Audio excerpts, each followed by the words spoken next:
In the financial underworld, information is currency. But one man found a new way to create it.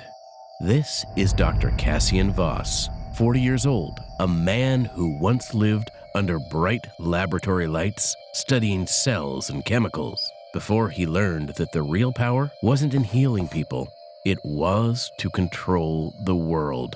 Cassian was an ex-biomedical researcher, a mind built for strategy, and a heart trained to stay out of the way. Hyper-strategic, emotionless. But behind that calm mask lived a twisting paranoia and a growing hunger for the biochemical enhancements he created for himself. Every morning, he followed the same routine, but the door closed behind him as he entered his private lab. He liked the silence. It made the world easier to predict.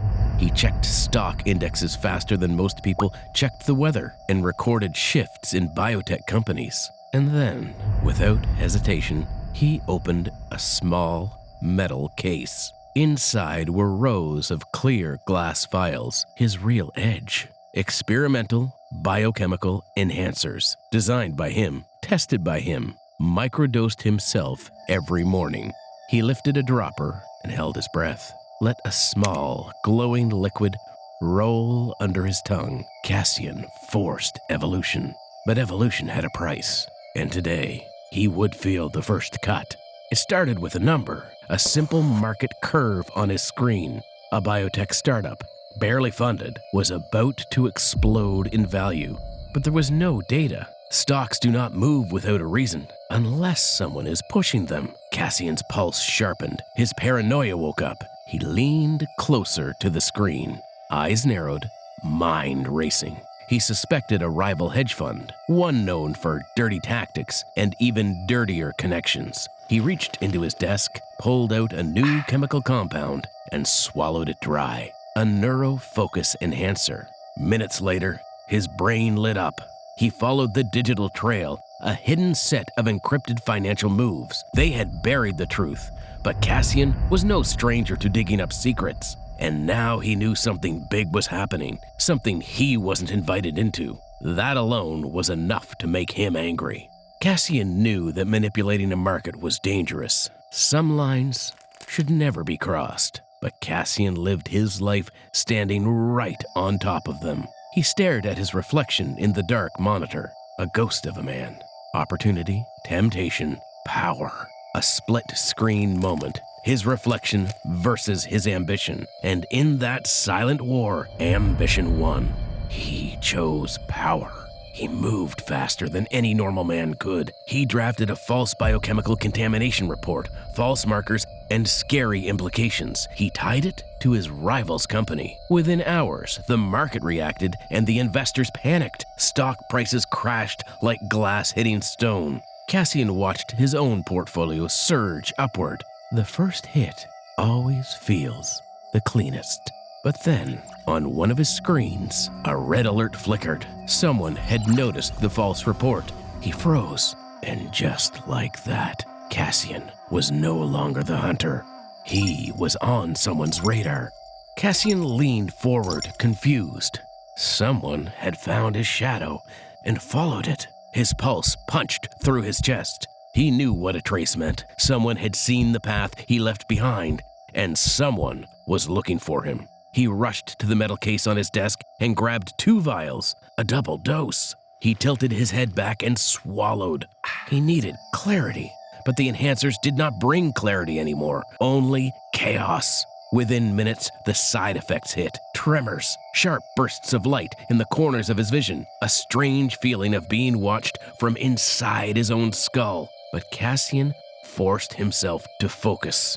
The next morning, Cassian checked the outside cameras, and he froze. A black SUV sat across the street. No plates, tinted windows. This was muscle, the kind you don't hire unless you want someone erased. A private security group. He recognized the pattern. Their rival hedge fund had connections. Every step he took that day felt heavy. Cassian entered the rival's research facility late at night, wearing gloves and a low mask. The enhancers made his heartbeat slow, steady, controlled. He planted a tiny capsule inside the facility's air handling unit, just enough to trigger safety alerts and force a federal inspection. A clean sabotage. 2 days later, news broke. The facility shut down. Investigators flooded the building, and the rival's entire stock froze on the market. Cassian watched with satisfaction, but then the truth hit him like a blow. He intercepted a private message between two executives. "We were close to identifying the rogue investor's footprint. Keep investigating him. He's dangerous." They weren't sabotaging the market. They were tracking him. Cassian's mind cracked open. He had attacked the wrong enemy, an innocent one. His paranoia surged like fire in his bloodstream. His mind, his greatest weapon, was turning against him. He lashed out online and hacked anyone who looked suspicious, dug into files that weren't his, crossed lines he once swore he'd never touch. And while he spiraled deeper, a federal cybersecurity team noticed something strange. A digital signature. His signature. They began to follow it. Then the rival made its move and leaked just enough information to law enforcement. A whisper about a rogue investor manipulating markets through biotech sabotage. It was all they needed. Law enforcement built a digital honeypot, a glowing network node disguised as a valuable insider report. Cassian saw it, clicked it, opened it. And in that moment, the trap closed. Alerts exploded across his monitors, all tracing back to him. Cassian understood the only move left: erase himself. He wiped his servers and deleted his digital identity, cut every link he had ever created, then burned his lab, his tools, his formulas, his life. He chose to disappear before the world could claim him. But in the end, you can erase your name, but not your consequences.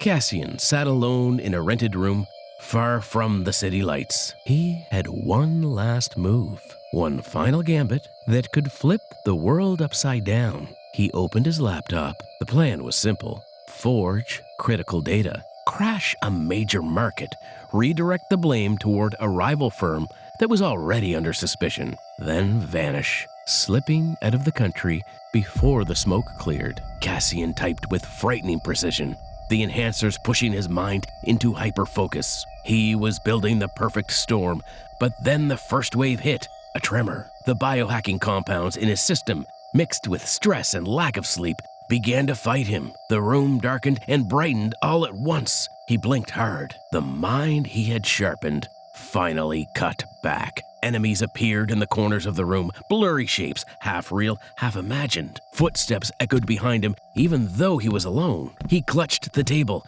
trying to hold on to the last pieces of reality. But the enhancers surged like a flood in his bloodstream, crashing his senses. His reflection on the laptop screen smiled back at him, but he wasn't smiling. Right in the middle of the operation, right as the market crash began, Cassian slipped into an irreversible, psychotic break. The man who once controlled every breath couldn't control his own mind anymore. Hours later, the CCTV of his burned-out lab flickered to life. The building was supposed to be abandoned, but then a figure stepped into frame. Cassian. He wandered into the restricted zone, the core of the lab that had survived the fire. His ID logged the entry, the last digital mark he ever made.